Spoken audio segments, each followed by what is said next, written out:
रामपुर गांव में बबली कबूतरी अपने बेटे बंटी और बहू टुनटुनी के साथ रहती थी। बंटी के पास एक पुश्तैनी खेत था, पर बंटी उस पर खेती नहीं करता था। उसकी माँ उसे बार बार खेती करने के लिए कहती थी। बेटा बंटी, तू खेती क्यों नहीं करता? जब से तेरे बापू हमें छोड़कर गए हैं, तब से उस खेत में कभी तूने खेती नहीं की।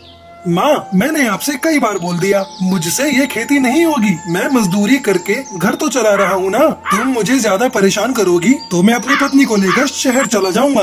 अपने बेटे के मुंह से ऐसी बातें सुनकर बबली कबूतरी चुप हो जाती है। कुछ दिन इसी तरह गुजर जाते हैं। एक दिन बंटी कबूतर अपनी माँ से कहता है, माँ, मुझे शहर में बहुत अच्छी नौकरी मिल गई है। मैं कल ही टुनटुनी को लेकर शहर जा रहा हूँ। ये आप क्या कह रहे हैं जी? माँ जी बूढ़ी हो गई है, ऐसे में आप उन्हें छोड़कर शहर जाने की बात क्यों कर रहे हैं? आप अकेले चली जाइए, मैं माँ जी को छोड़कर कहीं नहीं जाऊंगी। टुनटुनी बहू, तू मेरी चिंता मत कर। तू मेरे बेटे की पत्नी है। तेरा पति तुझसे जो कह रहा है वही कर। जाकर शहर जाने की तैयारी कर। अगले दिन बंटी कबूतर अपनी माँ को गांव में छोड़कर टुनटुनी के साथ शहर चला जाता है। इस तरह एक महीना गुजर जाता है। शहर आकर आपने बिल्कुल अच्छा नहीं किया। मेरा मन यहाँ बिल्कुल भी नहीं लग रहा है। बार बार माँ जी की याद आ रही है। पता नहीं वो किस हाल में होंगी। तू बेकार में परेशान हो रही है। माँ ठीक होंगी, मैंने कल ही उन्हें पैसे भेज दिए। इस तरह दिन गुजरने लगते हैं और टुनटुनी दो प्यारे प्यारे बच्चों की माँ बन जाती है। एक दिन टुनटुनी के पास उसके गांव से फोन आता है। टुनटुनी बहू, तेरी सास की हालत बहुत खराब है। बार बार वो तुझे और बच्चों को याद कर रही है। तू एक बार आकर उससे मिल ले। सुनते हो जी, जल्दी उठो। गांव से हरिया काका का फोन आया है। माँ जी की तबीयत बहुत खराब है। वो हम लोगों से मिलना चाहती है। ठीक है टुनटुनी, तू ऐसा कर, जल्दी जल्दी बच्चों को तैयार कर दे। हम लोग सुबह की बस से ही गांव के लिए निकल जाएंगे। बंटी कबूतर अपने पूरे परिवार के साथ गांव चला जाता है। माँ जी आंखें खोलिए, क्या हो गया आपको? बहू, तू आ गई। जल्दी से मेरे बेटे को मेरे पास बुला। बंटी कबूतर अपनी माँ के पास आता है। बेटा, मैं तेरा ही इंतजार कर रही थी। मेरी एक आखिरी इच्छा है, उसे तू पूरी कर दे। हाँ माँ, तू बोल, मैं तेरी हर इच्छा को पूरा करूँगा। बेटा, मैं चाहती हूँ तू यहीं रहकर खेती कर। इतना कहकर बंटी कबूतर की माँ बबली मर जाती है। बंटी कबूतर फूट फूट कर रोने लगता है। माँ, मैं तुम्हारी अंतिम इच्छा को जरूर पूरा करूँगा। बंटी कबूतर टुनटुनी के साथ अपने खेत में जाता है।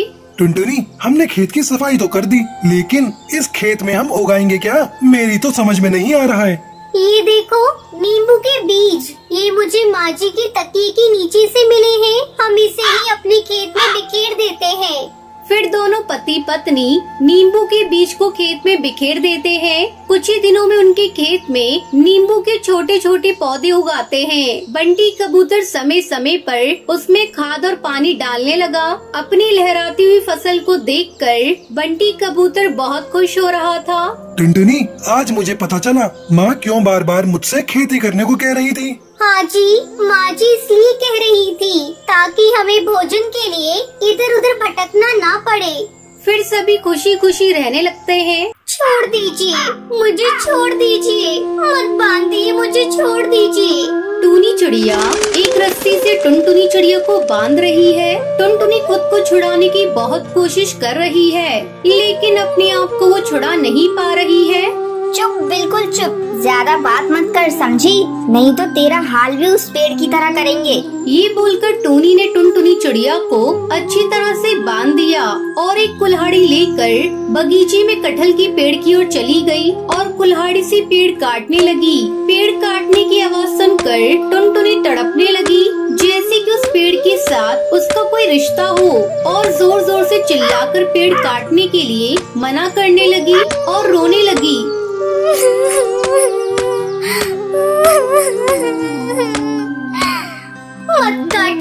मत काटिए उस कटहल के पेड़ को, मत काटिए। छोड़ दीजिए उस पेड़ को, मत काटिए। लेकिन वो पेड़ काट देती है और इधर टुनटुनी रोते रोते बेहोश हो जाती है। मगर उस कटहल के पेड़ के साथ टुनटुनी का क्या रिश्ता है? आखिर उसके साथ ये चिड़िया ऐसा क्यों कर रही है? इसमें गलती किसकी है? ये जानने के लिए हमें थोड़ा पीछे जाना होगा। टुनटुनी के पिता का नाम टुन्नू लाल है, लेकिन टूनी उसकी असली माँ नहीं है। टूनी उसकी सौतेली माँ है। उसकी असली माँ का नाम रानी था। टुनटुनी अपनी माँ और पिता के साथ खुशी खुशी रहती थी। रानी चिड़िया को बगीचे का बहुत शौक था। वो पूरा दिन बगीचे में रंग बिरंगे फूल उगाने में लगी रहती थी। टुनटुनी भी माँ के साथ बगीचे में काम करती थी। उस घर का आंगन हमेशा खिला खिला रहता था। एक दिन रानी चिड़िया बाजार से कटहल के पेड़ का बीज लाई और बगीचे में उसे लगा दिया। माँ, ये कौन सी पेड़ का बीज है? कटहल का बीज है बेटी। जब ये पेड़ बड़ा होगा तब इसमें बड़े बड़े कटहल पकेंगे, और अगर तब मैं नहीं रही तो तुझे इस पेड़ को देखकर मेरी याद आएगी। ऐसा मत कहिए माँ, आप हमेशा हमेशा के लिए मेरे साथ रहेंगी। वादा कीजिए। अच्छा बाबा, अच्छा, मैं वादा करती हूँ कि मैं हमेशा तेरे साथ रहूंगी। रानी चिड़िया टुनटुनी को गले लगा लेती है, लेकिन तभी उसका सर चकरा जाता है और वो बेहोश हो जाती है। माँ, क्या हुआ माँ? माँ, आँखें खोलो। तभी टुन्नू लाल वहाँ पर आता है और रानी चिड़िया को अस्पताल लेकर जाता है। वहाँ पता चलता है कि रानी को ब्रेन ट्यूमर है। वो ज्यादा दिन इस दुनिया में नहीं रह सकती है। ये सुनकर टुनटुनी बहुत रोती है। उसके कुछ दिन बाद रानी चिड़िया की तबीयत और भी खराब होने लगती है। एक दिन वो तड़प रही होती है और टुनटुनी उसके पास खड़ी होकर कहती है, माँ, आपने तो वादा किया था कि आप मुझे छोड़कर नहीं जाएंगी, तो फिर क्यों जा रही हो माँ? मुझे भी ले चलो अपने साथ माँ। मत जाओ माँ, मत जाओ। ये सुनकर रानी चिड़िया मुस्कुराती हुई कहती है, मैं अपना वादा पूरा करूंगी बेटी, जरूर पूरा करूंगी। ये बोलते हुए रानी चिड़िया की आंखें बंद हो जाती है और रानी चिड़िया चल बसती है। टुनटुनी फूट फूट कर रोती है, मगर टुन्नू लाल नहीं रोता। वो खुश है कि वो दूसरी शादी कर सकता है। रानी चिड़िया का अंतिम संस्कार किया जाता है और उसके ठीक 2 दिन बाद टुन्नू लाल दूसरी शादी करके टूनी चिड़िया को घर ले आता है। ये क्या पिताजी, माँ को गए हुए 2 दिन भी नहीं हुए और आपने दूसरी शादी कर ली? चुप रह समझी, मुझे तुझसे परमिशन लेकर कुछ करना पड़ेगा क्या? बाप रे, इतनी छोटी उम्र में इतनी बड़ी बड़ी बातें करती है तुम्हारी बेटी। इसे तो मैं अच्छे से सबक सिखाऊंगी। टुनटुनी को समझ आ जाता है कि अब इस घर में उसका जीना हराम होने वाला है। घर के आंगन में जो फूल थे वो मुरझा जाते हैं। पूरा बगीचा सूख जाता है। बस एक छोटा सा कटहल का पेड़ मिट्टी से निकलने लगता है और इसके बाद टुनटुनी के ऊपर सौतेली माँ टूनी का अत्याचार शुरू होता है और एक गलती होने पर टूनी चिड़िया टुनटुनी को बहुत मारती है। इतना भी नहीं सीखा करमचली, तेरी माँ ने कुछ नहीं सिखाया तुझे। ये ले। माँ, बचाओ बचाओ माँ। टुनटुनी चिल्लाती तो रहती है, मगर चिल्लाकर कोई फायदा नहीं होता। कुछ ही बार टुन्नू लाल बीमार पड़ जाता है और उसका देहांत हो जाता है। ऐसे ही दिन बीतने लगते हैं। ए टुनटुनी, जा मेरा जूता साफ कर दे, मुझे बाजार जाना है। जा जल्दी कर, तू इसी काम के लायक है। ये सब सुनकर टुनटुनी को बहुत बुरा लगता है, लेकिन वो करे भी तो क्या करे। वो चुपचाप टूनी के जूते साफ कर देती है और उसके बाद टूनी चिड़िया बहुत सारे बर्तन और कपड़े लाकर उसके सामने रख देती है और जल्द से जल्द साफ करने के लिए कहती है। इतने सारे काम करते करते टुनटुनी थक जाती है और थोड़ा आराम लेने के लिए बगीचे में जाती है। वो कटहल का पेड़ अभी बहुत बड़ा हो गया है। टुनटुनी उसके नीचे बैठती है और रोती रहती है। माँ, आप कहाँ चली गई माँ? आप अगर होती तो मुझे ये दिन नहीं देखना पड़ता माँ। तभी वहाँ पर रानी चिड़िया की आवाज सुनाई देती है। बेटी, मैं तो यहीं पर हूँ बेटी। टुनटुनी चौंक जाती है। वो इधर उधर देखने लगती है। तभी वो आवाज फिर से सुनाई देती है। बेटी, इधर उधर मत देख, मैं इस पेड़ में ही हूँ। मैंने तुझसे वादा किया था ना कि मैं तुझे छोड़कर कहीं भी नहीं जाऊंगी, इसलिए मेरी आत्मा इस पेड़ के अंदर ही समा गई है। मैं इतने दिन से सब कुछ देख रही हूँ। टुनटुनी पेड़ को जकड़ लेती है। माँ, माँ आप यहाँ हो, मेरी माँ। तू चिंता मत कर बेटी, आज से सब कुछ मैं कर दूंगी। जाकर देख, तेरा सारा काम खत्म हो गया है। टुनटुनी जाकर देखती है कि सारे बर्तन साफ हैं, सारे कपड़े धुले हुए हैं। टुनटुनी तभी सौतेली माँ के पास जाती है और कहती है कि सारा काम खत्म हो गया है। टूनी आश्चर्यचकित हो जाती है। इतनी जल्दी काम कैसे खत्म हो सकता है? ठीक है, अब खाना बना ले। टुनटुनी रसोई में जाती और देखती है कि खाना भी बनकर तैयार है। ऐसे ही चुटकी में उसका सारा काम हो जाता है। ऐसे ही कुछ दिन बीत जाते हैं। मैं कुछ दिन से देख रही हूँ, ये टुनटुनी सभी काम इतनी जल्दी से कैसे कर रही है? टूनी चिड़िया टुनटुनी का पीछा करती है और देखती है कि टुनटुनी उस कटहल के पेड़ के पास जाकर पेड़ के साथ बातें कर रही है।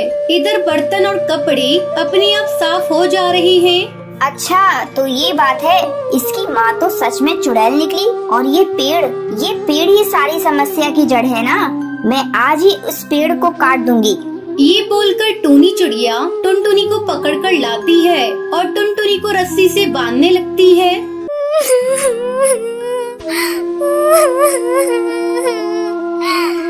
छोड़ दीजिए, मुझे छोड़ दीजिए, मत बांधिए, मुझे छोड़ दीजिए। टूनी चिड़िया एक रस्सी से टुनटुनी चिड़िया को बांध रही है। टुनटुनी खुद को छुड़ाने की बहुत कोशिश कर रही है, लेकिन अपने आप को वो छुड़ा नहीं पा रही है। चुप, बिल्कुल चुप, ज्यादा बात मत कर, समझी? नहीं तो तेरा हाल भी उस पेड़ की तरह करेंगे। ये बोलकर टूनी ने टुनटुनी चिड़िया को अच्छी तरह से बांध दिया और एक कुल्हाड़ी लेकर बगीचे में कटहल के पेड़ की ओर चली गई और कुल्हाड़ी से पेड़ काटने लगी। पेड़ काटने की आवाज सुनकर टुनटुनी तड़पने लगी, जैसे कि उस पेड़ के साथ उसका कोई रिश्ता हो, और जोर जोर से चिल्लाकर पेड़ काटने के लिए मना करने लगी और रोने लगी। मत काटिए, मत काटिए, उस कटहल के पेड़ को मत काटिए, छोड़ दीजिए, उस पेड़ को मत काटिए। लेकिन वो पेड़ काट देती है और इधर टुनटुनी रोते रोते बेहोश हो जाती है। पेड़ काटकर टूनी चिड़िया बहुत खुश होती है। उस पेड़ पर एक कटहल लगा हुआ था। टूनी उस कटहल को पेड़ से तोड़ती है और उस कटहल को काटती है। टुनटुनी को होश आ जाता है। टूनी कहती है, ये देख, तेरी माँ के लगाए हुए पेड़ को काट दिया। ये ले, तू भी इस कटहल से थोड़ा सा खा ले, इसके बाद तो तुझे और नहीं मिलेगा। टूनी टुनटुनी को थोड़ा सा कटहल खाने के लिए देती है। टुनटुनी वो खा लेती है। टूनी बाकी कटहल खाती है और उसके बाद उनके साथ कुछ अजीब सी चीजें होने लगती हैं। दोनों का सर घूमने लगता है और एक चमत्कार हो जाता है। किसी जादुई शक्ति से उसकी सौतेली माँ मर जाती है। तभी वहाँ रानी चिड़िया की आत्मा प्रकट होती है और कहती है, ये अंदर से जहरीली थी, इसलिए कटहल इसके लिए जहर बन गया। और मेरी बेटी, तुम अंदर से खूबसूरत हो, इसलिए तुम खूबसूरत हो गई। इस तरह टुनटुनी चिड़िया को अपनी सौतेली माँ से छुटकारा मिल गया और वो खुशी खुशी रहने लगी।